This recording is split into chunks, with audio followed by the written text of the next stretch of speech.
everybody, so Shannon here from Beyond Obedience. We have a new dog in today. This is Pippa. Gunner has been here for a couple of weeks and he's just going to be hanging out while I do some work with Pippa. So she has never had a real prong collar on. She's used like a martingale, a slip lead, a regular flat buckle collar, a plastic prong, which looks very different. And I'm going to use an actual prong collar for her, the stainless steel. I prefer Springer. It's a very good quality brand. You have much less chance of it coming apart accidentally. And so I really like them. The tips are nice and rounded. It's not going to scratch the dog's skin or anything like that. Some of the cheaper ones that you can get off of Amazon that are like knockoffs, the tips can be really sharp even. And then you have to put those little black rubber covers on the tips to kind of give them some protection. And then you sort of lose some of the communication quality of the prong collar. So Springer's my preference. In this case, I got her, this is a 2.25 and it has this nice safety clip on it with a lock. So you just slide this over, push the button to undo it, and then click it in and slide that over. So this is a great option, especially for smaller dogs.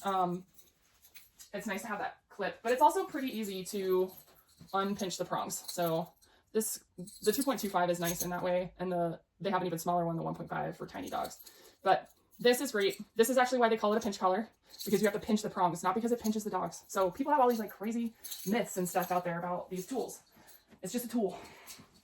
So we're going to put this on her. I have already sized it to her, but I haven't let her feel the pressure at all. And so we're going to go through kind of what introduction to the prong collar looks like. She does not know crate skills yet as far as like not rushing out the door and things like that. So I'm going to try to do this without her coming out.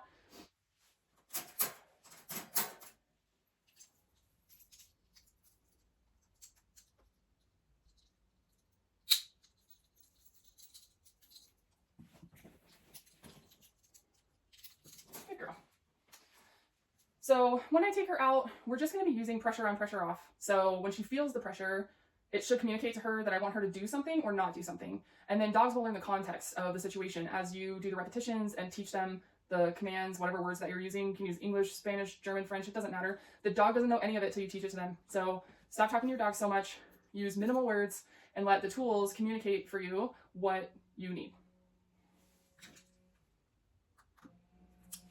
So I haven't yet put pressure on the collar.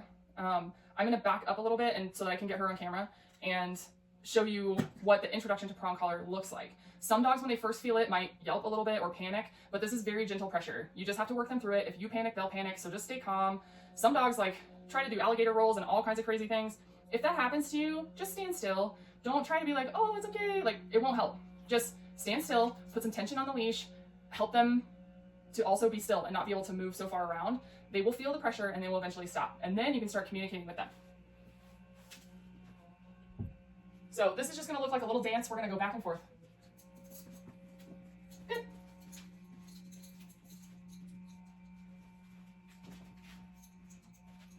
A little bit of pressure. Good.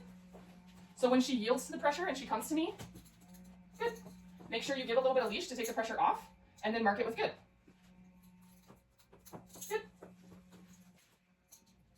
So she's actually putting the brakes on a little bit, so this is a good example. So she's basically just sitting down and not wanting to move, and a lot of dogs do that, especially on walks. They just sit down or lay down and they're like, I'm not going. So you can do a little bit of slow leash pressure.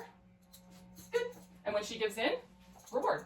In this case, the reward is a loose leash and removing that pressure, and then she's also learning the good marker means that she's done something. We certainly will do lots of rewards in this process, but this is just like a little bit of intro, and then we're going to go straight to working. If you have a dog who still is like putting on the brakes, do like a pumping action with the leash and see if you can get them to release. Good. Good. Now we're working in kind of a small space, and that's just because like that's what I have right now with the video, but once I finish the video, I'm going to move her around a whole lot more. So make sure that you just get a lot of good reps of them feeling the pressure and then having the pressure release and marking that with good. And you usually want them close to you, if not all the way in what will be your heel position. So you're kind of even shaping the heel in this exercise. Good. So when she gets back behind me, then I'm taking pressure off. Good. So she's getting pretty fast now because she's avoiding the pressure. They learn very quickly. So pressure on, off. Good. Pressure on, off. Good. So don't let them bite the leash. That would be a quick leash pop. Pressure on. Good.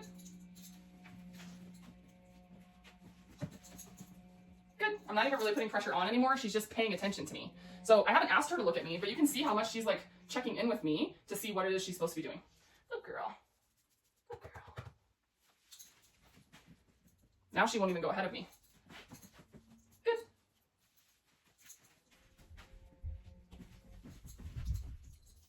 Good. So we're just gonna do a few more reps of this, and then I'm gonna start working like place and down. She actually knows some of these commands, but is very inconsistent with listening. And that's where the prong collar comes in, because it does add a little bit of pressure, and then she's motivated to do the thing and not get up until we're actually done. Prong collars are an amazing communication tool and can be used then also for corrections, which are important. If you try to pop on a flat buckle collar, depending on the dog, it might be enough. But a lot of dogs, you need something that is a little bit more meaningful. And a lot of times that is a prong collar. So when you use it properly, it can be very effective. We're never like yanking on the dogs or dragging them. It's mostly gentle pressure and firm leash pops for communication.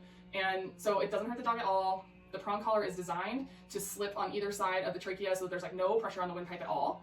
And so you can actually like pick a dog up by a prong collar, and you might get some marks on the skin if the dog is heavy enough, but you're not gonna hurt the dog.